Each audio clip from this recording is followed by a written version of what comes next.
sanitaire de Richard Toll. Voilà, aujourd'hui vous avez lancé officiellement la campagne de vaccination dans le département de Dagana, où voilà le district de Richard Toll. Il y a le district de Richard Toll qui d'ailleurs est très impacté par cette maladie. Comment vous analysez la première journée? Merci beaucoup. Comme vous l'avez dit, le district de Richard Toll presque porte le lourd fardeau de la Covid au niveau du département de Dagana. Parce qu'il y a deux districts, district Dagana et district de Richard Toll. Mais le district de Richard Toll, le district de Dagana ne compte même pas 100 cas pour le moment. Alors que Richard Toll compte 300 et quelques cas, 328 cas au total aujourd'hui. Donc ce matin, on a eu à procéder donc au lancement de la vaccination contre la Covid-19 au niveau du district. Depuis qu'on a reçu, parce que c'est hier qu'on a reçu notre première dotation. Il s'agissait d'une dotation de 764 doses du vaccin Sinopharm, donc on doit administrer aux prestataires de santé.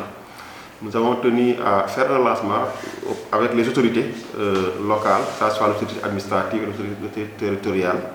Ils sont venus en masse et qui ont symboliquement également pris leur dose, comme les médecins également ont pris leur dose. Donc je pense que ça c'est un message fort pour les populations, pour montrer que nous avons démarré la vaccination.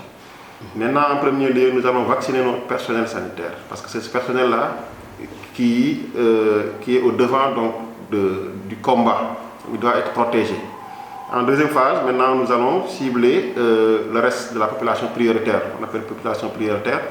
C'est les sujets qui sont âgés de plus de 60 ans. Et les sujets qui sont malades, qui ont des comorbidités d'âge comprises entre 19 et plus de 60 ans. Donc comorbidité, ça veut dire que les porteurs d'hypertension artérielle, de diabète, d'autres maladies comme l'asthme, la drépanocytose, le cancer ou l'insuffisance rénale. Donc voilà maintenant ce qu'on a eu à faire ce matin.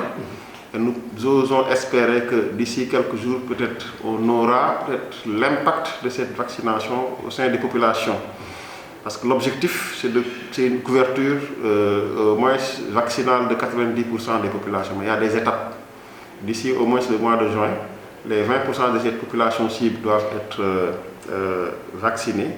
Et puis maintenant, d'ici le trimestre 1 de 2022, on va atteindre peut-être les 90% de la population globale. Justement, dans le département de Dagana, comme vous l'avez évoqué tout à l'heure, à travers votre district, voilà, vous avez plus de 200 voire 300 cas atteints de la pandémie. Voilà, par rapport aux doses, comment comptez-vous travailler là-dessus? Oui, par rapport aux doses, pour le moment, en fait, les doses qui sont disponibles au niveau du district sont destinées uniquement aux prestataires de santé. Maintenant, la deuxième phase reste maintenant de recenser les populations. Je pense qu'on a envoyé un message fort aux leaders locaux, y compris les chefs de quartier, les présidents des associations comme les Badjanogo, pour qu'ils puissent nous envoyer cette liste-là et puis faire la liste de ces personnes qui doivent être bénéficiaires. Maintenant, je pense que les gens sont en train de travailler. Mais également, la population a le droit d'aller directement au niveau des structures, s'inscrire pour pouvoir être vacciné. Maintenant, après cette phase-là, nous allons faire encore une demande pour une dotation en nouvelles doses. Et je pense que la prochaine étape, c'est ça. L'État a dit que la première étape, c'est les prestataires de santé. La deuxième étape maintenant, c'est les populations prioritaires. Les populations prioritaires, il faut les recenser d'abord pour pouvoir quantifier le nombre de doses que vous devez recevoir. Donc je pense qu'on est en train on a démarré, on a commencé ce travail-là, donc on va continuer. Le temps maintenant qu'on attaque la deuxième phase. Cette vaccination constitue une énième stratégie après les mesures que vous aviez édiquées, notamment le port du masque, la prise du gel antiseptique, et toujours il y a du scepticisme au niveau de la population. Oui, vous l'avez dit. Donc, je pense qu'il y a beaucoup de stratégies qui ont été menées au niveau des différentes structures. Au début, on disait mesures barrières, on maintient ces mesures-là. Le port de masque obligatoire, la distanciation, les regroupements qu'on doit diminuer, réduire, les contacts qu'on doit réduire également, et le lavage des mains. Donc ça, c'est des premières mesures. Et dans ces mesures-là, on a eu à faire beaucoup d'activités également de sensibilisation. Des VAD, vous voyez que dans toutes les zones, que ce soit à Ross Béthio, à Richard Toll, beaucoup d'activités de communication ont été menées au sein des populations, les VAD qui sont sécurisés, et également d'autres formes de sensibilisation à travers les médias. Mais ça ne suffit pas. Maintenant, on a l'occasion d'avoir un vaccin. Je pense que le vaccin également va venir appuyer maintenant ces activités qu'on faisait. Mais ça ne veut pas dire que quand le vaccin est là, on doit tout arrêter. On doit continuer les mesures couplées au vaccin. Toutes les pandémies du monde ont été vaincues par la vaccination.